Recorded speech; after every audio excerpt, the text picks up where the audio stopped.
Hello friends, good evening everyone. I hope आप सभी बहुत अच्छे होंगे। और आज से हम ईएमआरएस के लिए फिर से रीस्टार्ट करते हैं। जो भी अपकमिंग वैकेंसीज़ हैं उसके रिगार्डिंग हम लोग मतलब फिर से अपनी प्रिपरेशन को स्टार्ट करते हैं, ताकि जब नोटिफिकेशन आए तो मतलब हमारे पास बहुत ज़्यादा सिलेबस का बर्डन ना हो, बहुत सारा मतलब हैक्टिक शेड्यूल ना हो जाए। इसीलिए हम लोग एनसीईआरटी क्लास 11th की फर्स्ट चैप्टर से इसको कंटिन्यू करते हैं। आप लोग मतलब कनेक्ट होने की कोशिश कीजिए टाइम टू टाइम। अगर नहीं होते हैं तो ठीक है, आप आराम से मतलब इसको देखना स्टार्ट कर दीजिए, क्योंकि अभी से जब हम इसको कंटिन्यू करेंगे ना तो कहीं जाके हम फिर टाइमली अपना सिलेबस कंप्लीट कर पाएंगे और एक क्विक रिवीजन हम कर पाएंगे। ठीक है, तो अभी हम पहले एनसीईआरटी से कंटिन्यू करते हैं, गो थ्रू होते हैं। उसके बाद अगर ज़रूरत पड़ेगी तो हर चैप्टर के मैं छोटे छोटे शॉर्ट नोट्स में आपको प्रिपेयर करूँगी विद इन 2-3 पेजेस, जिससे आपकी क्या होगी, क्विक रिवीजन हो जाएगी। So let's start chapter 1, the living world. अब जैसा कि नाम से क्या पता चल रहा है कि द लिविंग वर्ल्ड है, तो सबसे पहले चैप्टर का नाम ही क्या है, द लिविंग वर्ल्ड। ठीक है, अब इसमें देखो, सबसे पहले ये देखते हैं कि लिविंग, जैसा कि वर्ड ही क्या इंडिकेट कर रहा है, लिविंग। मतलब लिविंग नॉन लिविंग में तो डिफरेंस पता होगा ना। ठीक है, लेकिन यहाँ पर हम लिविंग नॉन लिविंग से रिलेटेड कुछ और की फीचर्स हैं जिसको हम लोग डिस्कस करेंगे। उसके बाद बात आती है वर्ल्ड की। वर्ल्ड कैसा है, हमारा वर्ल्ड बहुत ही ज़्यादा डाइवर्स है। ठीक है, तो सबसे पहले हम क्या पढ़ेंगे कि इसमें मतलब व्हाट इज़ लिविंग, लिविंग क्या है। फिर उसके बाद जब बात आती है वर्ल्ड की, तो वहाँ पे देखेंगे कि डाइवर्सिटी, मतलब diversity in the living world, कितनी डाइवर्सिटी हमें देखने को मिल रही है। Then third point is taxonomic categories and the fourth one is taxonomical aids. ठीक है, तो ये मतलब जो 4 सब टॉपिक्स हैं वो हमें इस चैप्टर में कंटिन्यू करना है। But before discussing this chapter, यहाँ पे हमें एक साइंटिस्ट है हमारे, जिनके बारे में एक बहुत ही इम्पोर्टेंट मतलब पॉइंट्स दिए गए हैं जिसको हमें जानना बहुत ज़रूरी है। क्योंकि हाँ ठीक है, आप चैप्टर पढ़ लोगे, क्वेश्चंस कर लोगे, दैट्स इनफ।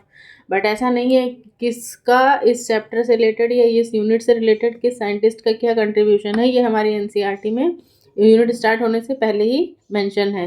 तो हम एक बार पहले उनके बारे में एक क्विक रिव्यू लेते हैं, उसके बाद फिर हम अपना चैप्टर कंटिन्यू करते हैं। तो ये देखिए, आप सभी अपनी एनसीईआरटी ओपन कर लीजिए और एनसीईआरटी में साथ साथ में आप टिक करते रहिए, और जो जो मैं इंपॉर्टेंट पॉइंट्स मतलब लिखूंगी उसको आप साथ साथ मेंशन करते रहिए। इससे ये होगा कि जब रिवीजन करेंगे आप, तो आपको मतलब बहुत ज़्यादा इधर उधर भागना नहीं पड़ेगा। तो यहाँ पे देखिए किसका नाम मेंशन है यहाँ पे, अर्नस्ट मेयर। और इनका मतलब जो लाइफ स्पैन था वो क्या था, 1904 से लेके 2004 तक। मतलब इनके जो मतलब जो इन्होंने मतलब कितने साल का इनका लाइफ स्पैन रहा, कितने साल ये जिए, तो ये कितने साल जिए, 100 साल तक। ठीक है, उनके बाद और भी इसमें बहुत ज़्यादा इंटरेस्टिंग चीज़ें हैं, वो अब हम देखते हैं। देखिए सबसे पहले तो इनका बर्थ क्या था, 5 जुलाई 1904 को हुआ था। वो भी कहाँ पर, केम्पटन जर्मनी में ये बॉर्न हुए। Ernst Mayr the Harvard university evolutionary biologist. ये कैसे बायोलॉजिस्ट थे, इवोल्यूशनरी बायोलॉजिस्ट थे। मतलब इन्होंने क्या किया था कि टैक्सोनॉमी के साथ साथ मतलब इवोल्यूशन को भी इन्होंने इंक्लूड किया था। ठीक है, who has been called the Darwin of the 20th century. मतलब जैसे डार्विन जो थे वो अपने टाइम में बहुत ही ज़्यादा मतलब फेमस थे, बहुत ही ज़्यादा फेमस साइंटिस्ट थे। बहुत अच्छे से आप सभी को पता होगा डार्विन जी के बारे में। उसी तरीके से इनको क्या किया गया है कि एकदम 20th सेंचुरी के डार्विन कहा गया है। मतलब इनका कंपैरिजन किससे किया गया है, द ग्रेट साइंटिस्ट डार्विन से। ठीक है, तो the Darwin of the 20th century. तो अगर कभी डायरेक्ट क्वेश्चन पूछ लेता है या किसी वाइवा में, किसी इंटरव्यू में आपसे सिंपली एक क्वेश्चन पूछा जाता है कि who is the scientist of the 20th century या who is the Darwin of the 20th century, तो आप आंसर क्या देंगे, अर्नस्ट मेयर। ठीक है, was one of the 100 greatest scientist all of all time. मतलब ये क्या थे, अगर 100 महान साइंटिस्टों की लिस्ट बनाई जाए तो उस लिस्ट में इनका नाम आना एकदम कंपलसरी है। ठीक है, ऐसा नहीं है कि आप इनका नाम स्किप कर सकते हो। और भी मतलब बहुत सारे हैं, डार्विन हो गए, और भी मतलब बहुत सारे साइंटिस्ट हैं, बट क्या है कि उसमें अर्नस्ट मेयर का भी नाम आना कंपलसरी है। ठीक है, Mayr Mayr joined Harvard's faculty of arts and science in 1953। उन्होंने 1953 में Harvard's faculty of arts and science join किया और कब रिटायर हुए 1975 में, assuming the title Alexander Agassiz professor of zoology emeritus. ठीक है, ये मतलब वहाँ के जैसे वहाँ के प्रोफेसर्स को मतलब किस नाम से जाना जाता था या कौन सी मतलब उन्हें एक कौन सा टाइटल दिया गया था तो उन्हें ये टाइटल मिला था। ठीक है, throughout his nearly 80 year career, लगभग उनके 80 साल के कैरियर में हिज रिसर्च स्पेंड, उनके रिसर्च में क्या क्या चीज़ें इन्वॉल्व थी अब ये भी देखते हैं, बहुत इंटरेस्टिंग है यहाँ पे। उनके रिसर्च में क्या क्या इन्वॉल्व था, ऑर्निथोलॉजी। ठीक है, मतलब उनका ऑर्निथो यानी कि बर्ड से रिलेटेड स्टडी में भी बहुत ज़्यादा इंटरेस्ट था। फिर दूसरा आता है टेक्सोनॉमी में भी था, जू जियोग्राफी में भी था, इवोल्यूशन में भी था, सिस्टमैटिक्स में भी था और साथ ही साथ history and philosophy of biology. मतलब सोचो हम लोगों को क्या पढ़नी होती है, सिर्फ बायो पढ़नी होती है, वो भी जोलॉजी या बॉटनी या मतलब कुछ लोग मतलब दोनों चीज़ों में बहुत ज़्यादा अच्छी कमांड होती है। बट इनके साथ देखो कि क्या था, इनका किस किस मतलब कौन कौन सी फील्ड में इनका स्पैन था। और मिथोलॉजी में टेक्सोनॉमी, जू जियोग्राफी, इवोल्यूशन और सिस्टमैटिक्स। तो इससे हमें ये सबसे पहली चीज़ तो ये सीखने को मिलती है, हमेशा अपना रेंज बढ़ाओ, जितना ज़्यादा आप सीखोगे उतना ज़्यादा आपके लिए क्या होगा, बेनिफिशियल होगा। He almost single handed made the origin of species diversity. ठीक है, ओरिजिन ऑफ स्पीसीज डाइवर्सिटी की जब बात की जाए तो वो भी किसने, अर्नस्ट मेयर ने। The central question of evolutionary biology that is today. He also pioneered the currently accepted definition of biological species, मतलब बायोलॉजिकल स्पीसीज के बारे में भी जो कॉन्सेप्ट वगैरह है वो सारी चीज़ें किसने दी हैं, इन्होंने ही दी हैं। Mayr was awarded the 3 prizes, और इनको मतलब एक नहीं दो नहीं कितने, टोटल 3 प्राइजेस से इनको अवॉर्ड किया गया है। इसीलिए इनको क्या कहा जाता है, मतलब इनको ये भी कहा जा सकता है कि इनको क्या है रिगार्डेड, जो तीनों प्राइज दिए गए हैं उसको क्या कहते हैं, ट्रिपल क्राउन ऑफ बायोलॉजी। मतलब एक क्राउन नहीं, एक प्राइज नहीं मिला, कितने टोटल 3 प्राइजेस मिले हैं। और वो 3 प्राइजेस क्या हैं उस साथ साथ में लिखो, अभी तुरंत तुरंत लिखोगे तो तुरंत तुरंत याद हो जाएगा। ठीक है, 3 प्राइजेस में क्या है, सबसे पहला है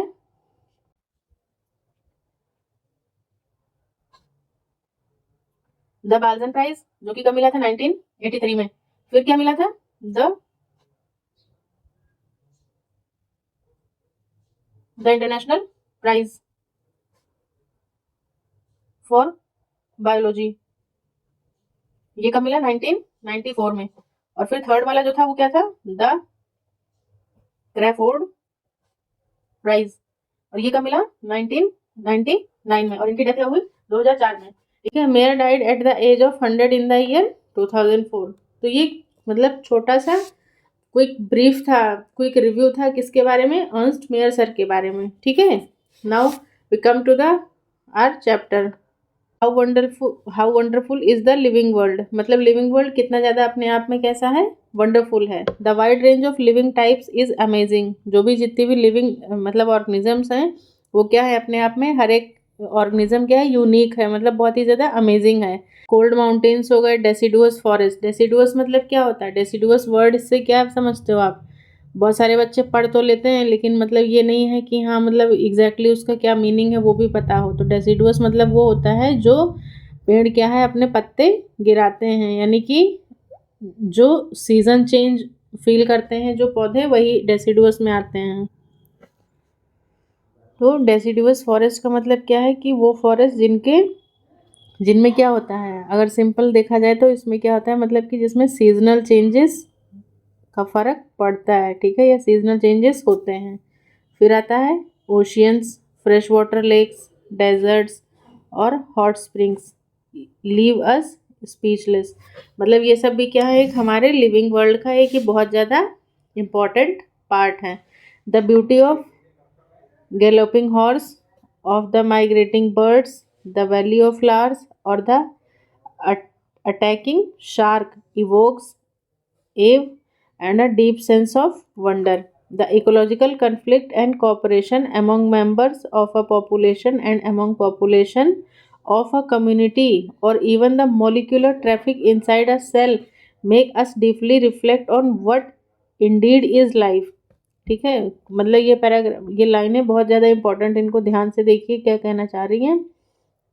द इकोलॉजिकल कन्फ्लिक्ट, जो भी इकोलॉजिकल मतलब चेंजेस हो रहे हैं, and cooperation among members, members के बीच में मतलब कोऑपरेशन, और मेंबर्स कैसे, मतलब या तो पॉपुलेशन के हों, मतलब या फिर अमंग पॉपुलेशंस, मतलब या तो एक ही पॉपुलेशन के मेंबर हों, या जैसे मान लो कि एक ही पॉपुलेशन में जैसे कुछ है, जैसे कि मान लो मैन मतलब काऊ की पॉपुलेशन हो गई, क्रो की पॉपुलेशन हो गई, या फिर मतलब गोट वगैरह की, इन सब की अगर पॉपुलेशन है तो ये मतलब विद इन द पॉपुलेशन भी हो सकता है, या फिर अलग अलग पॉपुलेशन, जैसे एक झुंड में गाय भी चल रही है, भैंस भी है, बकरी भी है, उसी में कुछ बर्ड्स आ जा रही हैं, तो इस तरीके से among populations of a community. और इवन द मॉलिक्यूलर ट्रैफिक, या मतलब अगर सेलुलर की बात की जाए तो सेल के अंदर जेनेटिक लेवल पे, ये जेनेटिक भी नहीं कह सकते, मॉलिक्यूल लेवल पे, मतलब वहाँ पे क्या क्या चीज़ें हो रही हैं, ये सब क्या है, इंडीड इज लाइफ, वो सब क्या है, एक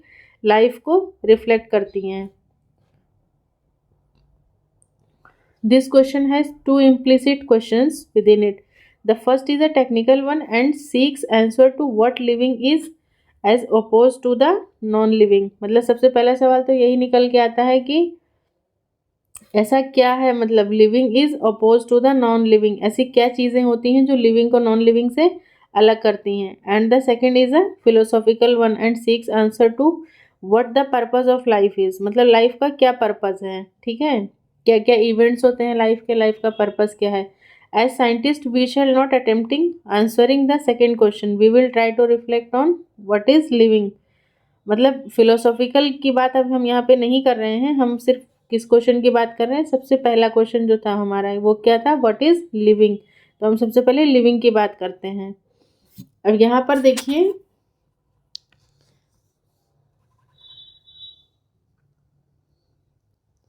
अगर लिविंग की बात की जाए तो लिविंग के लिए भी हम सबसे पहले दो पैरामीटर्स को यूज़ करते हैं, ठीक है। हमारे लिविंग की भी अगर बात की जाए तो यहाँ पर हमारे दो पैरामीटर्स होते हैं,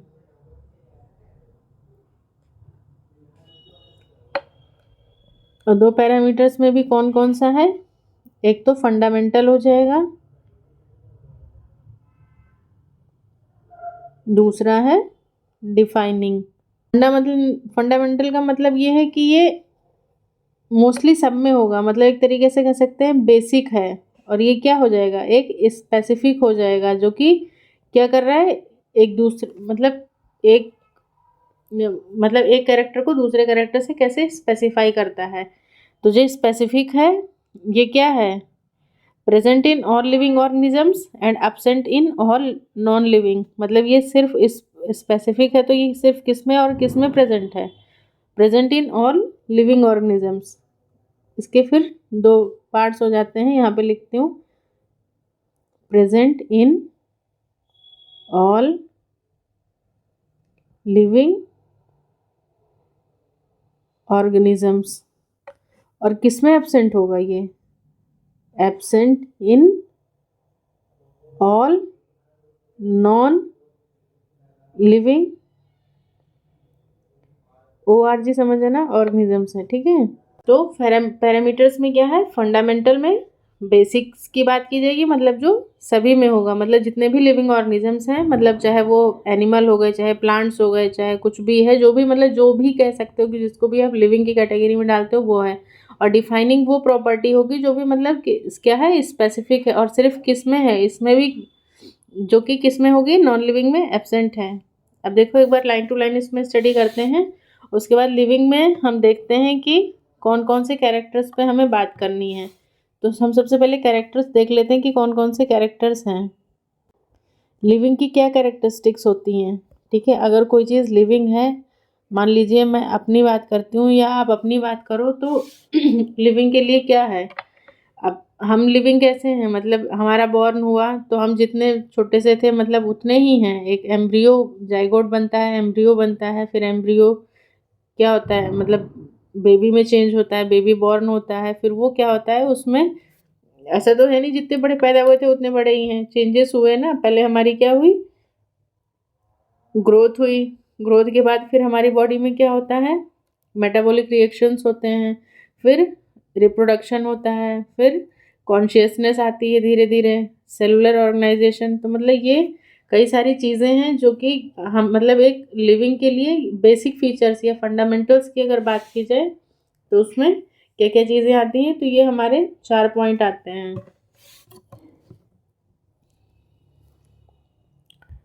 सबसे पहला क्या है? Cellular organisation. दूसरा है growth. Third one is metabolism. Fourth is reproduction and the fifth one is consciousness, which is very important. Exam में क्वेश्चन जो है वो इसी से देखने को मिलता है, मतलब यही एक स्पेसिफिक है, एक्सेप्शनल है, और इसी से जो है वो क्वेश्चन ज्यादातर पूछा जाता है। तो अब हम एनसीईआरटी भी एक बार साथ में पढ़ लेते हैं। है when we try to define living, जब हम लिविंग को डिफाइन करने की कोशिश करते हैं, we conventionally look for distinctive characteristics exhibited by living organisms. मतलब कि जो कैरेक्टरिस्टिक्स हैं लिविंग ऑर्गेनिज्म की, जो बियर करता है लिविंग ऑर्गेनिज्म, वो कैरेक्टरिस्टिक्स को हम सबसे पहले क्या करते हैं? डिफाइन करते हैं। ठीक है, जिसमें क्या आ जाता है? सबसे पहले ग्रोथ होता है, फिर रिप्रोडक्शन होता है, एबिलिटी टू सेंस एनवायरमेंट यानी कि वही consciousness, and a mount a suitable response come to our mind immediately as unique feature of living organism। मतलब कि जो कॉन्शियसनेस की बात की जाए या मतलब रिस्पॉन्स की बात की जाए तो वो क्या है? एक यूनिक फीचर है लिविंग ऑर्गेनिज्म का। One can add a few more features like, उसमें हम लोग और क्या क्या ऐड कर सकते हैं? जैसे देखो हमने यहाँ पे क्या क्या देखा, ग्रोथ देखा, रिप्रोडक्शन देखा, एबिलिटी टू सेंस एनवायरनमेंट, मतलब स्टिमुलस वगैरह की अगर बात की जाए तो फिर यहाँ पे रिस्पॉन्स आ जाता है, फिर मेटाबॉलिज्म हो गया, एबिलिटी टू सेल्फ रेप्लिकेट, ठीक है, सेल्फ ऑर्गेनाइज, इंटरेक्शन मतलब इन्वायरमेंट के साथ में interaction, emergence to this list, let us try to understand each of these. और फिर अब हम इनको एक एक करके देखते हैं। तो अकॉर्डिंग टू एनसीईआरटी सबसे पहले हमें यहाँ पे ग्रोथ फैक्टर दिया गया है, तो फिर हम पहले ग्रोथ फैक्टर को ही पढ़ते हैं। All living organisms grow. अब देखो जितने भी लिविंग ऑर्गेनिज्म हैं वो क्या करते हैं? ग्रो करते हैं। ठीक है, increase in mass and increase in number of individual are twin characters of growth. सीधा सीधे PYQ यहाँ से निकल के आ रहा है सबसे पहले। ठीक है, सबसे इम्पोर्टेंट यहाँ पे, और ये बहुत बार देखा गया है, PYQ ये किसके लिए? नीट के लिए हो गया या फिर जितने भी एंड ऑल कॉम्पिटिटिव एग्जाम्स, जितने भी कॉम्पिटिटिव एग्जाम्स हैं वहाँ पे डायरेक्ट क्वेश्चन यहाँ से पूछता है। और क्या पूछता है कि सबसे पहले क्या है? देखो किस क्या है? Increase in mass and increase in number. ठीक है, सबसे पहले एक सेल है तो सेल का क्या होगा? जब मास होगा, मतलब देखो कोई भी एक यूनिसेलुलर की बात की जाए तो अगर उसको डिवाइड करना है तो वो क्या करेगा? सबसे पहले अपना साइटोप्लाज्म बढ़ाएगा, साइटोप्लाज्म बढ़ाएगा तो फिर उसके बाद क्या है? उसे ऑटोमेटिकली अपना न्यूक्लियस डिवाइड करना पड़ेगा, और जब न्यूक्लियस डिवाइड कर लेगा तो वो क्या होगा? 1 से 2 सेल में कन्वर्ट हो जाएगा। तो यही दोनों चीज़ें क्या कहलाती हैं? ये इसकी किस में आते हैं? ये ट्विन कैरेक्टरिस्टिक्स ऑफ ग्रोथ में आते हैं। इसलिए ये पॉइंट यहाँ से बहुत ज़्यादा इंपॉर्टेंट है, इसको याद रखिएगा आप सभी। ठीक है, उसके बाद में a multi cellular organism grows by cell division. जो मल्टी सेलुलर ऑर्गेनिजम्स होते हैं वो कैसे करते हैं? ग्रो करते हैं सेल डिवीजन से। In plants this growth by cell division occurs continuously throughout their life span. मतलब अगर प्लांट्स की बात की जाए तो प्लांट्स में क्या है? कंटिन्यू ग्रोथ होती रहती है, मतलब होल लाइफ उनकी होती रहती है। जब तक मतलब प्लांट सूख नहीं जाता, मर नहीं जाता, तब तक उसमें ग्रोथ होती रहती है। बट अगर हम एनिमल्स की बात करते हैं, ठीक है, अगर हम एनिमल्स की बात करते हैं तो this growth is seen only up to a certain age. मतलब क्या होगा? एक एक सर्टेन एज तक, एक सर्टेन लाइफ स्पैन तक ही मतलब ग्रोथ होती है। कॉमन सी बात है। एक आप एग्जांपल प्लांट के केस में एक ट्री का एग्जांपल ले लीजिए। मान लीजिए आपने एक मैंगो ट्री लगाया है, तो ऐसा नहीं है कि मतलब वो 5 years after 5 years after 7 years after 10 years वो क्या है? वो डेड कर जाएगा, ऐसा नहीं है। और ऐसा भी नहीं है कि नहीं भाई मतलब उसकी हाइट बढ़ती ही जाएगी, बढ़ती जाएगी और एकदम यूकोलिप्टस बन जाएगा, ऐसा भी होगा? नहीं होगा। हाँ, बट उसमें कुछ ना कुछ मतलब उसमें चेंजेस होते रहते हैं, मतलब पुराने पत्ते झड़ते हैं, नए पत्ते आते हैं, पुरानी ब्रांचेस जो होती हैं कुछ जिनको प्रॉपर न्यूट्रिशन नहीं मिलता, कभी कभी सूख जाती हैं। आम की लकड़ी देखा होगा, हवन वगैरह में यूज़ करते हैं, तो ऐसा नहीं है कि मतलब जो लगी हैं वही सूख सूख के गिरती रहेंगी, उसमें नई नहीं आएंगी, नई भी ग्रोथ होती रहती है। बट अगर ह्यूमन की बात की जाए तो हमारे लोगों में क्या होता है कि एक सर्टेन टाइम तक ही मतलब हमारी ग्रोथ होती है, ठीक है। हम पैदा होते हैं, पैदा होने के बाद में एक मतलब एक सर्टेन टाइम तक ही मतलब 20-22 तक मतलब इस तरीके से मतलब क्या है, इंसान बढ़ता है, ग्रोथ होती है उसकी। बाकी जिंदा तो वो रहता है, उसका लाइफ स्पैन तो है ठीक ठाक, नो डाउट। लेकिन जो ग्रोथ की बात है वो उसमें फिर उसके बाद ऐसा नहीं कि आप बढ़ते चले गए और मोटे होते गए तो होते ही गए, ऐसा नहीं है।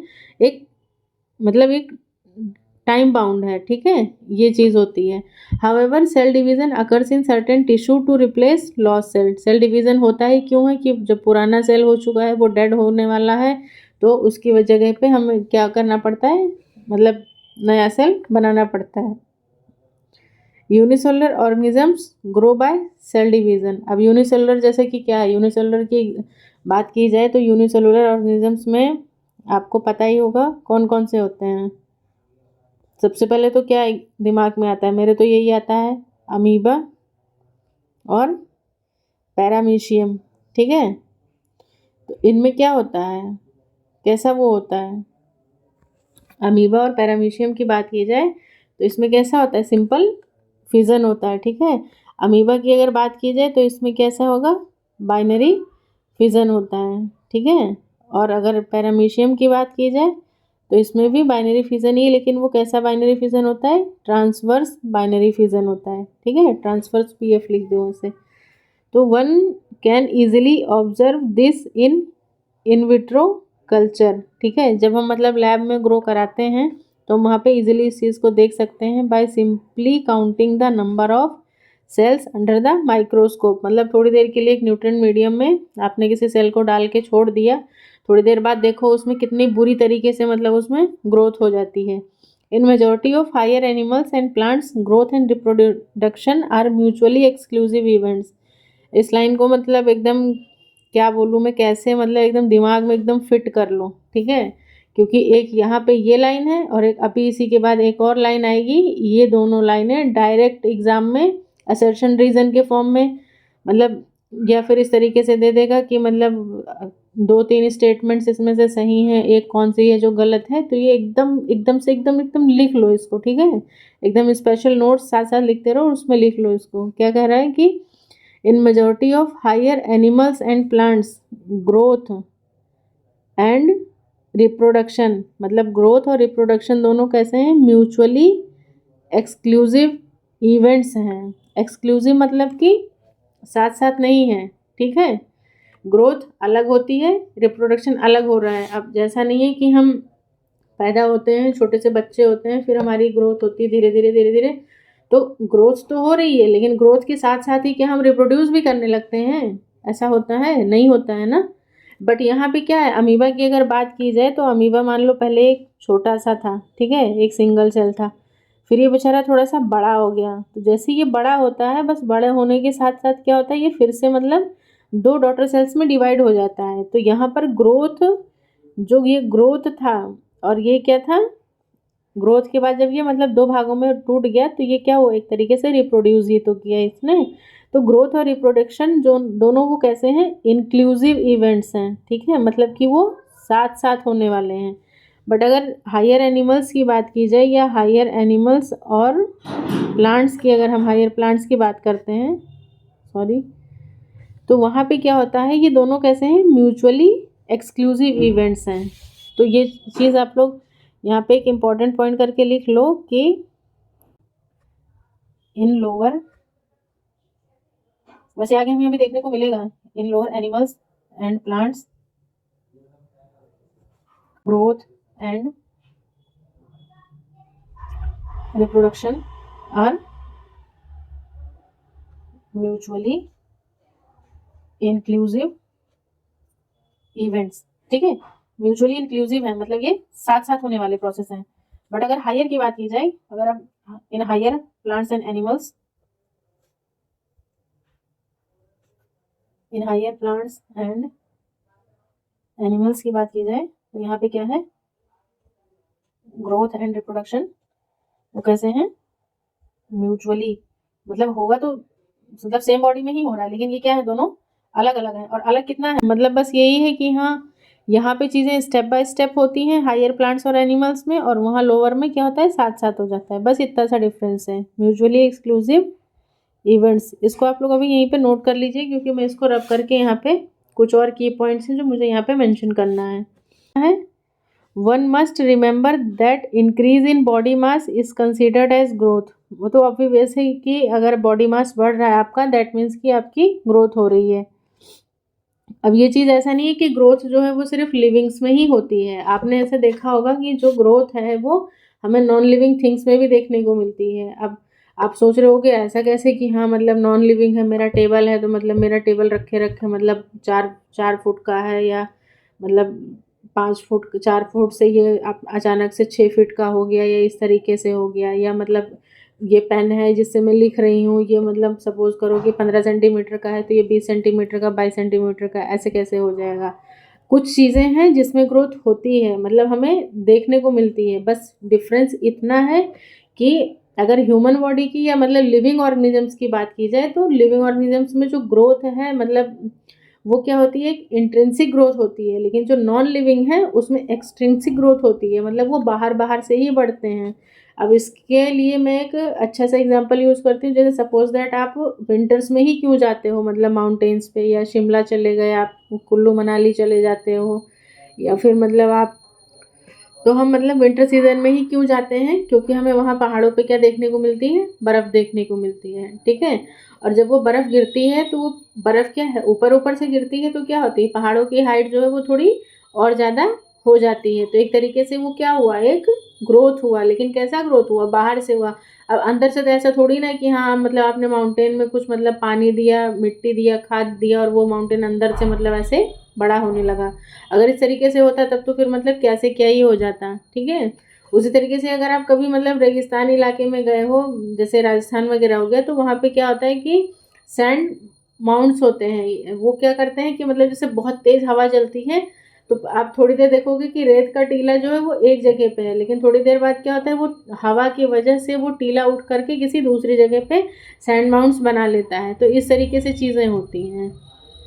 Non-living objects also grow if we take increase in body mass as criteria for growth। मतलब ग्रोथ का क्राइटेरिया है ये है कि increase in body mass and increase in cell number, ये क्या है, ग्रोथ का क्राइटेरिया है सीधा सीधा। तो यहाँ पे क्या क्या चीज़ें हैं जिसमें ग्रोथ हमें देखने को मिल रही है, माउंटेन्स हो गए, बोल्डर्स हो गए, एंड सैंड माउंट्स हो गए, जो कि ग्रो कर रहे हैं, ठीक है। अब वो कैसे ग्रो कर रहे हैं, मैंने अभी आपको एग्जाम्पल बताया। This kind of growth exhibited by non living objects, ठीक है। This kind of growth is exhibited by non living objects, कैसे हो रही है ये देखो, सीधे सीधे यहाँ पे लिखा हुआ है, by accumulation of material on the surface. मतलब कि जो भी मतलब जैसे माउंटेन की बात कर दी या मैंने सैंड ड्यूज की बात कर दी, इन सब पे क्या हो रहा है कि एक्यूमुलेशन ऑफ मटेरियल, तो accumulation of material on the surface मतलब बाहर है, एक्सट्रिंसिक की बात की जा रही है। In living organisms growth is from inside, और अगर लिविंग की बात की जाए तो उसमें ग्रोथ क्या है, अंदर से होती है। Growth therefore can not be taken as defining property of living organisms, मतलब ये क्या है, डिफाइनिंग प्रॉपर्टी नहीं हो सकती। क्यों, क्योंकि मैंने अभी पिछले वाले पेज पे मैंने क्या लिख के दिया था आपको कि डिफाइनिंग प्रॉपर्टी के लिए क्या चाहिए कि present in all living organisms but absent in non living. तो हमारे माउंटेन्स कैसे हो गए, बोल्डर्स कैसे हैं, बोल्डर्स मतलब बहुत बड़े बड़े पत्थर होते हैं, मतलब जो छोटे छोटे पत्थर होते हैं उस तरीके से, या फिर जो बड़े बड़े मतलब चट्टानें होती हैं उसमें भी क्या होता है कि इस तरीके से एक्यूमुलेशन होता रहता है और फिर वो मतलब बड़ा हो जाता है। तो डिफाइनिंग प्रॉपर्टी का फीचर क्या था कि सिर्फ और सिर्फ ये किस में होना चाहिए, लिविंग ऑर्गेनिजम्स में प्रेजेंट होना चाहिए, लेकिन नॉन लिविंग में अब मतलब कि एब्सेंट होना चाहिए। लेकिन ग्रोथ देखा जाए तो ग्रोथ कहाँ पे, हम मतलब लिविंग में तो हो ही रही है, साथ ही साथ भैया ये जो नॉन लिविंग है हमारे, जैसे माउंटेन हो गया, बोल्डर हो गया, सैंड ड्यून्स हो गए, इस तरीके की जो चीज़ें हैं इसमें भी भैया ग्रोथ देखने को मिल रही है। तो इसलिए ये क्या है, डिफाइनिंग में आएगा कि मतलब डिफाइनिंग प्रॉपर्टी होगी कि नहीं होगी, नहीं होगी, ठीक है। इसलिए इसको क्या बोल रहे हैं, कैन नॉट, ठीक है, can not be taken as defining property of living organism. इसको दूसरे पेन से हाईलाइट कर देती हूँ, can not be taken as defining property of living organism, मतलब इसकी कहानी यहीं पे खत्म होती है। Conditions under which it can be observed in all living organisms have to be explained and then we understand that it is a characteristics of living system. A dead organism does not growth, मतलब ये living system का तो character है, ठीक है, living system का character आएगा, लेकिन क्या है, ये डिफाइनिंग प्रॉपर्टी नहीं है। और अगर बात की जाए डेड ऑर्गेनिज्म की तो वो कभी ग्रो करेगा ही नहीं, ठीक है। उसके बाद हमारा अगला पैरामीटर आता है, वो क्या है हमारा, रिप्रोडक्शन, ठीक है। उससे पहले मैं ग्रोथ के कुछ मतलब कुछ की फीचर्स हैं उसको मैं यहाँ पे ऐसे साइड में लिख देती हूँ ताकि आप नोट कर लेना, और इसको मैं रब कर देती हूँ जो मैंने साइड में लिखा हुआ था। सबसे पहले लिखते हैं ग्रोथ के बारे में। ग्रोथ है कैसा, मतलब रिवर्सिबल है, इरिवर्सिबल है, ऐसा तो है नहीं कि हाँ मतलब कोई बढ़ गया फिर उसके बाद में वो जब मन करे तो उसको छोटा कर दें, फिर जब ज़रूरत हो तो उसको फिर बड़ा कर दें। तो सबसे पहले ये कैसा प्रोसेस है, ये इरिवर्सिबल प्रोसेस है। ट्विन कैरेक्टर्स में दो चीज़ें आती हैं,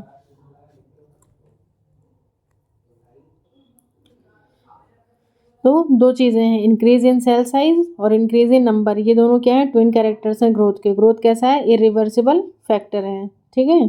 उसके बाद में दूसरा पॉइंट आता है कि जब ग्रोथ की बात की जा रही है तो यहाँ पे आपने अगर टर्म मेटाबॉलिज्म पढ़ा होगा तो मेटाबॉलिज्म के केस में क्या होता है कि यहाँ पे एनाबॉलिज्म और catabolism, anabolism plus catabolism is equal to metabolism होता है। तो यहाँ पे ग्रोथ की बात जब की जाती है तो एनाबॉलिज्म वाला जो फैक्टर है, मतलब यहाँ पे चीज़ें बनती ज़्यादा हैं और टूटती कम हैं, इसीलिए अगर कभी ऐसा स्टेटमेंट कोई आ जाता है तो वहाँ पे आप सिंपली बता सकते हो कि मतलब एनाबॉलिज्म जो है वो ज़्यादा होता है। कैटाबॉलिज्म भी होता है ग्रोथ के केस में, ऐसा नहीं है, लेकिन एनाबॉलिज्म ज़्यादा है और कैटाबॉलिज्म कम है।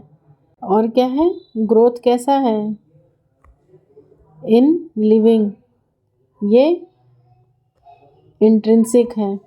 की फीचर्स थे जो मैंने ग्रोथ से रिगार्डिंग यहाँ पे मैंने लिख दिया है, ठीक है। अब देखो सबसे पहले ग्रोथ कैसा है, इरिवर्सिबल है, रिवर्सिबल नहीं है, इरिवर्सिबल है। इसमें ट्विन कैरेक्टर्स थे, ट्विन कैरेक्टर्स पे डायरेक्ट क्वेश्चन, डायरेक्ट जो है मतलब वो PYQ यहाँ पे बहुत बार पूछा गया है, ठीक है, तो ये ध्यान में रखना। PYQ नीट में और भी बहुत सारे एग्जाम्स मतलब है। ये क्या हो गया, इंक्रीज इन सेल साइज और इंक्रीज इन सेल नंबर। उसके बाद इसमें अगर मेटाबॉलिज्म देखा जाए तो मेटाबॉलिज्म के कंडीशन में यहाँ पे एनाबॉलिज्म जो है वो ज़्यादा होता है, कैटाबॉलिज्म कम होता है। ग्रोथ इन लिविंग में कैसा है, इंट्रिंसिक है, मतलब अंदर से होती थी, लेकिन अगर ग्रोथ नॉन लिविंग की बात की जाए तो एक्सट्रिंसिक था। जैसे क्या था, माउंटेन्स था, सैंड माउंट्स थे और हमारे बोल्डर्स वगैरह थे जो बाहर से ग्रो करते हैं, ठीक है।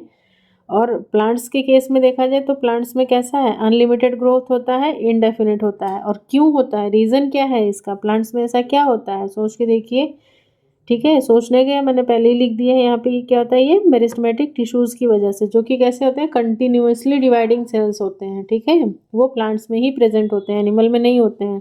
और एनिमल की बात की जाए तो लिमिटेड होता है, डेफिनेट ग्रोथ होती है और एक सर्टेन एज तक होती है।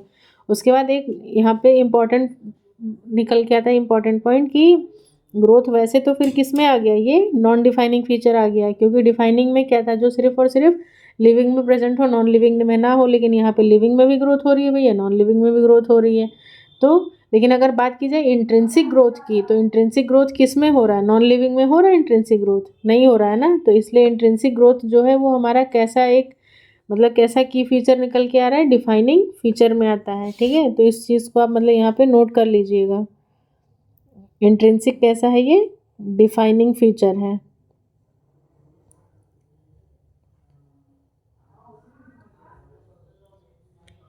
ये डिफाइनिंग फीचर है। तो अब अगला है हमारा रिप्रोडक्शन, ठीक है। रिप्रोडक्शन को हम लोग देखते हैं कि रिप्रोडक्शन कैसा फीचर है। Like is a characteristics of, मतलब वैसे तो क्या है, ये लिविंग ऑर्गेनिज्म का कैरेक्टरिस्टिक फीचर है, ठीक है। इन मल्टीसेलुलर ऑर्गेनिज्म, जो मल्टीसेलुलर ऑर्गेनिजम्स होते हैं, reproduction refers to the production of progeny possessing features more or less similar to those of parents. मतलब कि जैसा ज़रूरी नहीं है जो मल्टी सेलुलर ऑर्गेनिज्म हैं उसमें हमारा मतलब हमारे पेरेंट्स से मतलब सेम ही हो, ठीक है। वो जनरली वो चीज़ हमें कहाँ देखने को मिलती है, यूनिसेलुलर में, क्योंकि जो जैसा रहता है एज इट इज़ वो 2 भागों में डिवाइड हो जाता है। लेकिन यहाँ पे क्या होता है, मल्टी सेलुलर की बात की जाए तो यहाँ पे काफ़ी वेरिएशन देखने को मिलता है। Invariably and implicitly we refer to sexual reproduction. और जब बात की जाती है सेक्सुअल रिप्रोडक्शन की तो वहाँ पर बहुत सारी वेरिएशंस और इम्प्लिसिटी देखने को मिलता है। Organism reproduce by asexual means also, ठीक है। Fungi multiply and spread easily due to the millions of asexual spores they produce. अगर फंगस की बात की जाए तो फंगस कैसे रिप्रोड्यूस करता है, मिलियंस ऑफ एसेक्सुअल स्पोर्स। अब उसमें भी बहुत सारे होते हैं लेकिन जो सबसे ज़्यादा मतलब जो मोस्ट फ्रीक्वेंट है वो हमें क्या देखने को मिलता है, कोनिडिया, ठीक है। एल्की की बात की जाए तो एल्की में जो है एसेक्सुअल स्पोर्स वो क्या होते हैं, जू स्पोर्स होते हैं। और फंजाई की बात की जाए तो उसमें कोनिडिया होते हैं। दे दे प्रोड्यूस, ठीक है। फंजाई में क्या प्रोड्यूस होते हैं, एसेक्सुअल स्पोर्स का नाम क्या है, यहीं पे हम लोग लिख लेते हैं कोनिडिया। इन लोअर ऑर्गेनिजम्स, जैसे कुछ लोअर ऑर्गेनिज्म है जैसे ईस्ट हो गया, हाइड्रा हो गया, इन सब में हमें क्या देखने को मिलती है, बडिंग देखने को मिलती है, ठीक है। ईस्ट का याद है, ईस्ट में कैसी बडिंग होती है, एक्सोजीनस बडिंग होती है। हाइड्रा में भी कैसा है, एक्सोजीनस बडिंग देखने को मिलता है। प्लेनेरिया या फ्लैटवर्म की बात की जाए, ठीक है, प्लेनेरिया का सबसे इंपॉर्टेंट फीचर आप बताइए क्या होता है, रीजनरेशन कैपेसिटी होती है, ठीक है। इसके अंदर हमें रीजनरेशन कैपेसिटी देखने को मिलती है। वी ऑब्जर्व ट्रू रीजनरेशन, यहाँ पे हमें ट्रू रीजनरेशन कैपेसिटी देखने को मिलती है। That is a fragmented organism regenerates the lost part of its body and becomes a new organism. तो ईस्ट और हाइड्रा में क्या देखने को मिला, बडिंग देखने को मिला। प्लेनेरिया में क्या हमें देखने को मिल रहा है, ट्रू रीजनरेशन, यानी कि अ fragmented organism regenerate and loss part of its body and become a new organism. अगर मैं आपसे ये पूछूं कि फ्रेगमेंटेशन और रीजनरेशन दोनों में क्या डिफरेंस है तो आप क्या बताएंगे। देखो जो देखिए जो बात फ्रेगमेंटेशन की है तो उसमें आप मतलब कि बॉडी का कोई भी पार्ट ले लीजिए वो प्रोपगेट करके क्या होगा, मतलब कि वो बना देगा, मतलब वो सिंगल पार्ट ही जो है वो सफिशिएंट है, मतलब कंप्लीट ऑर्गेनिज्म है। जैसे मैं ह्यूमन बॉडी की बात करूँ तो मान लो आपके मतलब शरीर को आपके मतलब पेट वाले हिस्से से 2 बराबर भागों में बांट दिया जाए तो अगर नीचे वाला पैर वाला हिस्सा है तो वो अपने आप में ही कंप्लीट वो है, ठीक है, कंप्लीट बॉडी है, उसे सिर की ज़रूरत नहीं है, ठीक है। या फिर अगर मैं ऊपर वाले हिस्से की बात करूँ सिर से लेकर पेट तक के हिस्से की तो वो अपने आप में ही एक कंप्लीट वो है, उसे नीचे वाले मतलब लेग वाले पोर्शन की ज़रूरत नहीं है, ठीक है। तो ये बात होती है फ्रेगमेंटेशन की। लेकिन अगर ये बात हो गई फ्रेगमेंटेशन की, मतलब फ्रेगमेंट जो है वो कंप्लीट ऑर्गेनिज्म की तरह से बिहेव करता है। लेकिन अगर रीजनरेशन की बात की जाए तो रीजनरेशन में क्या होता है, रीजनरेशन किस किस में आपने देखने को देख रहा है, वैसे तो प्लेनेरिया में है ही है, बाकी लिजर्ड का एग्जांपल वगैरह पता होगा। लिजर्ड क्या है, अपनी टेल जब उसे एनिमी मतलब बहुत ज़्यादा डर जाती है, एनिमी से खतरा होता है तो वो क्या करती है, एनिमी को बेवकूफ़ बनाने के लिए वो अपनी टेल को अपनी बॉडी से रिमूव कर देती है और फिर बाद में वो फिर से बन जाता है, ठीक है। तो रीजनरेशन की कंडीशन में क्या होगा कि मतलब एक जो भी सेल है वो कंप्लीटली मतलब डिवाइड करके पूरी बॉडी का फॉर्मेशन कर लेगा, ठीक है। मतलब उसमें क्या है कि अगर जैसे ह्यूमन बॉडी की बात की जाए तो जो पैर वाला हिस्सा था वो रीजनरेट करके सिर भी बना लेगा, बोलेगा नहीं भाई मेरे को सिर भी चाहिए, और जो सिर वाला हिस्सा था वो क्या करेगा, रीजनरेट करके नीचे पैर वाला हिस्सा भी बना लेगा, मतलब वो कंप्लीट ऑर्गेनिज्म बना लेगा। तो ये डिफरेंस है फ्रेगमेंटेशन और रीजनरेशन। रीजनरेशन में कंप्लीट बॉडी बनेगी ही बनेगी, लेकिन फ्रेगमेंटेशन में क्या है, जो एक पार्ट था वही एक कंप्लीट बॉडी की तरह से बिहेव करता है। उसके बाद आता है the fungi, the filamentous algae, the protonema of mosses. ये एग्जाम्पल पूछा मतलब ये PYQ है, ठीक है, ये क्या है, PYQ है नीट का। All easily multiply by fragmentation, ये सब किससे, आराम से फ्रेगमेंटेशन से मल्टीप्लाई हो जाते हैं। तो अगर फ्रेगमेंटेशन का एग्जाम्पल पूछा जाता है तो एसेक्सुअल स्पोर्स की भी बात की जाए तो आप किसका तब भी क्या बोलेंगे, आप फंजाई बोलेंगे। लेकिन अगर फ्रेगमेंटेशन की बात की जाती है तब भी आप फंजाई का एग्जाम्पल देंगे, क्योंकि बहुत सारी ऐसे फिलामेंटस फंजाई है जिसमें मतलब बहुत सारी ऐसी फंजाई है जिसमें फ्रेगमेंटेशन के थ्रू मल्टीप्लिकेशन होता है। बहुत सारी ऐसी एल्गी होती हैं, जैसे फिलामेंटस एल्गी की बात की जाए तो यूलोथ्रिक्स हो गया, स्पाइरोगायरा हो गए, बहुत सारी और भी हैं जो फिलामेंटस एल्गी हैं, जिसमें फ्रेगमेंटेशन से आगे कंप्लीट ऑर्गेनिज्म बन जाता है। और ये प्रोटोनीमा ऑफ मॉसेस, ठीक है, ये सबसे ज़्यादा इम्पॉर्टेंट है। अब है when it comes to unicellular organisms, जब हम बात करते हैं यूनिसेलुलर ऑर्गेनिजम्स की, लाइक बैक्टीरिया, यूनिसेलुलर एल्गी या अमीबा की, तो reproduction is synonymous with growth, मतलब वही साथ साथ में होता रहेगा, that is increase in number of cells, और साथ में क्या होगा, तुरंत डिवीजन हो जाएगी। So we have already defined growth has equivalent to increase in cell number और मास, जैसा कि हम ऊपर पढ़ के आ चुके हैं। Hence we notice that in single cell organism, we are not very clear about the uses of these two terms, growth and reproduction. क्योंकि सिंगल सेल ऑर्गेनिज्म में क्या होता है, जैसे ही ग्रोथ हुआ, थोड़ा सा ग्रोथ क्या होता है कि वो तुरंत मतलब दो भागों में डिवाइड हो जाता है, दो डॉटर सेल्स में। तो यहाँ पे ये मतलब दोनों टर्म्स जो हैं वो कहीं बहुत ज़्यादा वो नहीं होते हैं, स्पेसिफिक नहीं है यहाँ पे। Further there are many organisms which do not reproduce, और उसी तरीके से अगर मतलब उसकी बात की जाए, लिविंग ऑर्गेनिजम्स की ही बात की जाए, तो उसमें भी ऐसा नहीं है कि सारे के सारे ही रिप्रोड्यूस करते हैं, उसमें भी कुछ ऐसे लिविंग ऑर्गेनिजम्स हैं जो क्या करते हैं, रिप्रोड्यूस नहीं करते हैं, जैसे कि म्यूल्स हो गए। अब म्यूल क्या है, मतलब मेल डोंकी और फीमेल हॉर्स का क्रॉस होता है, ठीक है, तो ये म्यूल्स हो गए। और स्टेराइल वर्कर बीज की बात की जाए तो ये हो गए, या फिर कुछ इनफर्टाइल ह्यूमन कपल्स होते हैं, जैसे विकी डोनर वगैरह मूवी आप लोगों ने देखी है, तो उसमें क्या होता है, इनफर्टिलिटी तो रहती है, तो वो भी क्या है तो लिविंग ऑर्गेनिज्म ही, लेकिन क्या है, वो रिप्रोडक्शन के क्राइटेरिया को फॉलो कर रहे हैं, नहीं कर रहे हैं। Hence reproduction also can not be an all inclusive defining characteristics of living organism, मतलब ये भी किस में आ गया, नॉन डिफाइनिंग में ही आ जाता है। Hence, reproduction also cannot be an all-inclusive defining characteristics of living organisms. Of course, no non-living object is capable of reproducing or replicating by itself. और साथ ही साथ क्या है, कोई भी नॉन लिविंग जो है वो खुद तो रिप्रोड्यूस कर ही नहीं सकता, ठीक है। तो इसमें जो की फीचर्स थे वो क्या निकल के आते हैं कि रिप्रोडक्शन किस में होता है, दोनों में, एसेक्सुअल और सेक्सुअल में, दोनों में। एसेक्सुअल कैसा है, यूनिपेरेंटल है, मतलब सिंगल पेरेंट ही है, उसमें क्या है, गैमेटोमीट की ज़रूरत नहीं होती है, ग्रोथ होती है और साथ में होता है, कोई वेरिएशन होगा नहीं, क्योंकि यहाँ पे माइटोटिक डिवीज़न होता है। तो जब माइटोटिक डिवीज़न हो रहा है तो क्या ही वहाँ पे मतलब आपको वैरायटी देखने को मिलेगी, और ये बहुत ही सिंपल और ईजी प्रोसेस होता है। But if we talk about the sexual reproduction, here कैसा होगा, बाई पेरेंटल होगा, मतलब मेल अलग होगा, फीमेल अलग होगा। लेकिन कुछ कंडीशंस ऐसी भी हैं जहाँ यूनिपेरेंटल है। यूनिपेरेंटल का एग्जांपल सोच के देखो, अगर हम हायर प्लांट्स की बात करें तो कुछ प्लांट्स ऐसे होते हैं जो मोनोइशियस होते हैं। मोनोइशियस प्लांट्स के केस में क्या होता है कि same plant bearing the male and female sex organ, और वहाँ पर क्या होता है, एक ही प्लांट का मतलब मान लो एंथर उड़ करके और सेम प्लांट की स्टिग्मा पे आकर के बैठ गया, तो क्या हो गया, पॉलिनेशन तो हो ही गया ना, सेक्सुअल रिप्रोडक्शन हुआ कि नहीं हुआ। तो वहाँ पे क्या होता है, गैमीट्स का फॉर्मेशन होता है। सेक्सुअल के केस में वेरिएशन देखने को मिलेगा, क्यों वेरिएशन होगा, क्योंकि वहाँ पे मियोसिस होता है, ठीक है। और ये कैसा है, कॉम्प्लेक्स प्रोसेस है। कैसा होगा, ये कॉम्प्लेक्स प्रोसेस है और इलेबोरेट है, ठीक है। अब लिविंग ऑर्गेनिज्म का एक्सेप्शन देख ही लिया कि कुछ ऐसे हैं जिसमें रिप्रोडक्शन नहीं होती है। इनफर्टाइल ह्यूमन बींग्स, ह्यूमन की बात की जाए, म्यूल हो गया।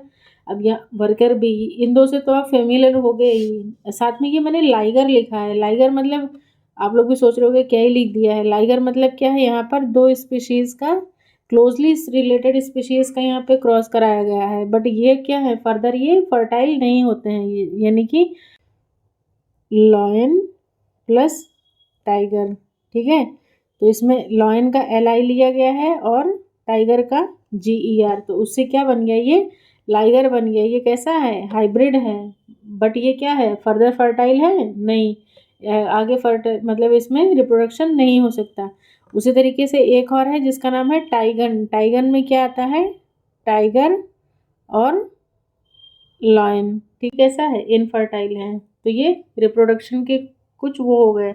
और फाइनली कंक्लूजन क्या निकल के आता है कि ये भी क्या है, एक इंक्लूसिव डिफाइनिंग है, मतलब कि ये भी डिफाइनिंग उसमें नहीं आता है। डिफाइनिंग फीचर क्या है, ये नहीं है। ये भी कैसा है, नॉन डिफाइनिंग है। यहाँ पे लिख लो मोटे मोटे अक्षरों में ताकि याद रहे। ये भी कैसा है, नॉन डिफाइनिंग। ये भी कैसा हो गया, नॉन डिफाइनिंग हो गया। ऊपर ग्रोथ की बात की थी तो ग्रोथ भी कैसा था हमारा, क्या निकल के आ रहा था, नॉन डिफाइनिंग फीचर निकल के आ रहा था। ठीक है, now come to the next. Next point क्या है, मेटाबॉलिज्म की बात की जा रही है यहाँ पे। Next one is metabolism. Metabolism जैसे कि हम बता ही चुके हैं कि ये क्या होता है, एनाबॉलिज्म और कैटाबॉलिज्म का कंप्लीट रिएक्शंस होती हैं। अब इसमें देखिए, देखने क्या क्या देखने को मिल रहा है हमें। मेटाबॉलिज्म सबसे पहले तो ये है क्या, सम टोटल ऑफ, ये यहाँ पे इसके साथ अलग है, सम total of all living reactions. जितनी भी लिविंग रिएक्शंस होती हैं उन सब का सम टोटल है, और वही क्या कहला रहा है, मेटाबॉलिज्म। ये कैसा है, इस मतलब क्या क्या लिखेंगे इसको, एनाबॉलिज्म प्लस कैटाबॉलिज्म। अब देख लेते हैं इसमें लाइन टू लाइन क्या कहा गया है।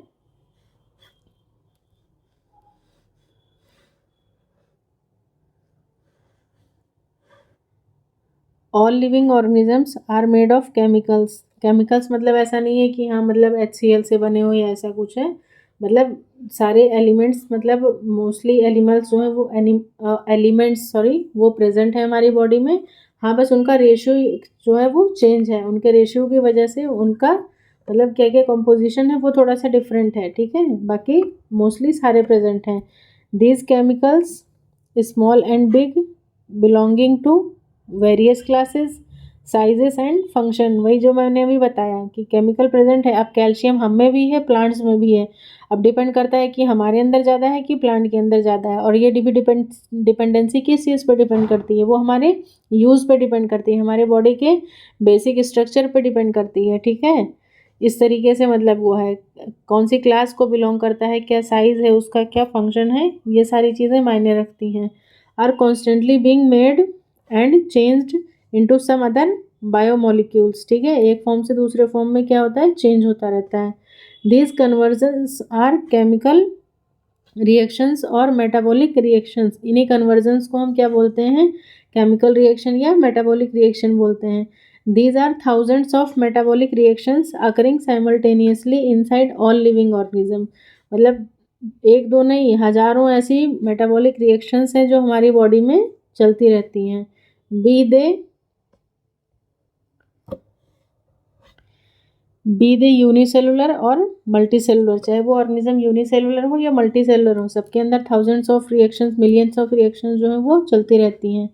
All plants, animals, fungi and microbes exhibit metabolism. मतलब ऐसा नहीं है कि हाँ इनमें नहीं होता है, सभी के अंदर होता है। चाहे देख लो, प्लांट हो गया, एनिमल हो गया, फंजाई हो गया, या फिर वो माइक्रोब्स हो गए जैसे अमीबा, पैरामीशियम, यूग्लिना, कोई भी है, सबके अंदर मेटाबॉलिज्म होता है। मेटाबॉलिज्म सिंपली है क्या, sum total of all the chemical reactions occurring in our body is metabolism. एकदम डायरेक्ट वन लाइन में डेफिनेशन यहाँ पे दी हुई है। The sum total of all the chemical reaction occurring inside our body is metabolism. No living object exhibit metabolism. जो non living है, कोई भी जो नॉन लिविंग है उसके अंदर क्या है, मेटाबॉलिज्म नहीं होता है। ये पॉइंट भी no non-living object exhibit metabolism.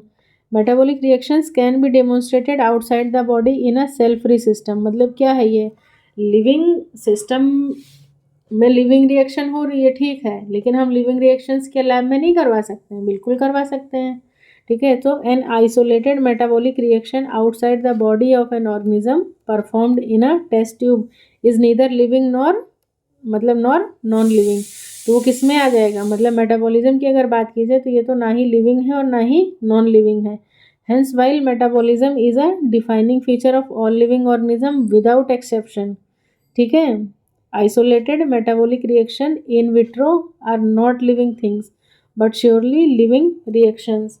कहने का मतलब क्या है कि जो सेलुलर ऑर्गेनाइजेशन है हमारी बॉडी में वो किस में आ जाता है। फिर अब ये पहला हमें देखने को मिला जो कि क्या है, एक डिफाइनिंग फीचर में हमें देखने को मिला। अब तक क्या आ रहे थे, सारे नॉन डिफाइनिंग मिल रहे थे, लेकिन जो सेलुलर ऑर्गेनाइजेशन या मेटाबॉलिज्म की जो बात की जा रही है वो कैसा है, डिफाइनिंग फीचर है। Perhaps the most obvious and technically complicated feature of all living organisms is this ability to sense their surroundings or environment and respond to these environmental stimuli, which could be physical, chemical or biological. We sense our environment through our sense organs. ठीक है, plant respond to external factor like light, water, temperature, other organism, pollutant, etc. All organisms from the prokaryotes to the most complex eukaryotes can sense and respond to external environmental cues. Photoperiod affect reproduction in seasonal breeders, both plants and animal. ठीक है, photo period मतलब light का duration जो है वो affect करता है reproduction में, चाहे वो प्लांट्स की बात की जाए या एनिमल्स की बात की जाए। और प्लांट्स में तो मतलब पढ़ाइयों का फोटो पीरियोडिज्म गार्डनर एंड एलार्ड ने दिया था। All organism handle chemical entering their body. All organisms therefore are aware of their surroundings. Human being is the only organism who can aware of himself, has self consciousness। ठीक है, ये बहुत ज़्यादा important point है और यही मतलब mostly इसी पे ज़्यादा क्वेश्चन पूछा जाता है कि जो कॉन्शियसनेस की बात की जाए और उसमें भी जो सेल्फ कॉन्शियसनेस है वही क्या है, वो उसको भी किस में रखा गया है, डिफाइनिंग प्रॉपर्टी में रखा गया है। ठीक है, तो एक ये हमें मिला डिफाइनिंग फीचर और दूसरा हमें यहाँ से ये मिलता है, यानी कि सेलुलर ऑर्गेनाइजेशन और कॉन्शियसनेस, यही दोनों क्या है, डिफाइनिंग प्रॉपर्टी है। बाकी ग्रोथ और रिप्रोडक्शन किस में आ जा रहे थे, नॉन डिफाइनिंग में आ जा रहे थे। अब कॉन्शियसनेस का क्या है, मतलब कि अब इतना तो समझ गए कि जो मतलब स्टिमुलस के लिए जो रिस्पॉन्स कर रहा है, और वो स्टिमुलस के लिए रिस्पॉन्स कौन ही करता है, मतलब प्लांट्स भी करते हैं ऐसा नहीं है, लेकिन सिर्फ लिविंग ही करेंगे, कोई नॉन लिविंग करेगा। अब मान लो तुम्हारे ये पेंसिल रखी है, तुम बोल दो इसको कि पेंसिल चलो तुम मतलब मुझे एक पैराग्राफ लिख के दिखाओ, तो क्या वो लिख के दिखाएगी? या आपकी वाटर बॉटल रखी हुई है और आप उसे बोलते हैं कि आप मतलब मुझे पानी पिला दो खुद से, तो क्या वो पिला पाएगी? नहीं पिला पाएगी। तो मतलब और अगर आप मतलब कप है, कप अगर मतलब मान लो कॉन्शियसनेस शो करता है, तो आप जब उसमें मतलब कुछ गर्म चीज़ डाल रहे हो तो फिर वो भी मतलब क्या होता है, परेशान हो जाता है, भाग जाता है वहाँ से। कुछ ऐसा होता है, नहीं होता है। तो मतलब ये सिर्फ और सिर्फ किस में देखने को मिलता है, लिविंग में देखने को मिलता है। लेकिन अगर एक बात की जाए कि ये सपोज करो एक पेशेंट है, वो कोमा में है, तो आप उनको किस कैटेगरी में रखोगे, कॉन्शियस में या अनकॉन्शियसनेस में? देखो उनकी कंप्लीट बॉडी तो कैसी है, अनकॉन्शियस है, लेकिन क्या है, उनकी बॉडी की जो सेल्स हैं वो कैसे हैं, वो रिस्पॉन्ड कर रहे हैं, तभी तो ना उन्हें, हाँ ठीक है ड्रिप लगी है, ड्रिप के थ्रू हम उन्हें मतलब मेडिसिन दे रहे हैं और उन्हें मतलब जो भी न्यूट्रिएंट है, वाइटल न्यूट्रिएंट्स वगैरह वो प्रोवाइड किए जा रहे हैं। तो यानी कि बॉडी का सेल तो परफॉर्म कर रहा है, तो सेल किस में आ जाएगा, रिस्पॉन्डिंग में, यानी कि सेल जो है वो कॉन्शियसनेस में आएगा। लेकिन सेल जो है वो कॉन्शियस है, लेकिन अगर कंप्लीट बॉडी की बात की जाए तो कंप्लीट बॉडी हमारी कैसी हो जाएगी, उनकी मतलब जो पेशेंट कोमा पेशेंट्स हैं वो मतलब उसमें आ जाएंगे, नॉन कॉन्शियस में आ जाएंगे। ठीक है, तो सेल्फ कॉन्शियसनेस ह्यूमन की कैसी है, नॉन डिफाइनिंग प्रॉपर्टी है। तो ये यहाँ तक मतलब कंप्लीट होता है। इसके बाद देखते हैं यहाँ पे क्या है, when it comes to human beings it is all the more difficult to define the living state. We observe patients lying in coma, जैसे मैंने अभी बताया, in a hospital virtually supported by machines which replace heart and lungs. The patient is otherwise brain dead. The patient has no self consciousness. उसमें खुद में self consciousness नहीं है। Are such patients who never come back to normal life living or non living? इसका question, इसका answer आप मुझे बताइएगा। बाकी क्या है, सेल्स तो हैं वो कैसे हैं, मतलब कॉन्शियस हैं, लेकिन बॉडी क्या है, वो नॉन कॉन्शियस में आ जाती है। In higher classes you will come to know that all living phenomena are due to underlying interactions. Properties of tissues are not present in the constituent cells but arise as a result of interactions among the constituent cells. Similarly, properties of cell organelles are not present in the molecular constituent of organelle but arise as a result of interaction among the molecular component comprising the organelle. These interactions result in emergent properties at a higher level of organization. Phenomena is true in the hierarchy of organizational complexity at all levels. Therefore, we can say that living organisms are self-replicating, evolving. कैसे क्या होते हैं living organisms? Self replicating, evolving, self-regulating, interactive systems capable of responding to external stimuli. Biology is the story of life on Earth. Biology is the story of evolution of living organisms on Earth. All living organisms, present, past, and future, are linked to one another by sharing of the common genetic material, but to varying degrees. ठीक है, तो ये यहाँ तक मतलब complete होता है। बाकी इसके बाद इसका जो नेक्स्ट पार्ट है वो हम लोग इसके नेक्स्ट क्लास में कंटिन्यू करेंगे। ठीक है, ये मतलब हमने अब तक लिविंग की जो भी बातें थी वो हमने यहाँ तक मतलब क्लियर कर ली हैं। आपको इसमें कोई भी डाउट होता है आप कमेंट सेक्शन में मुझसे कमेंट करके पूछ सकते हो। बाकी जो इसका रिमेनिंग पोर्शन है वो हम लोग उसको नेक्स्ट वीडियो में कंटिन्यू करेंगे। तब तक के लिए थैंक्स फॉर वॉचिंग एवरीवन।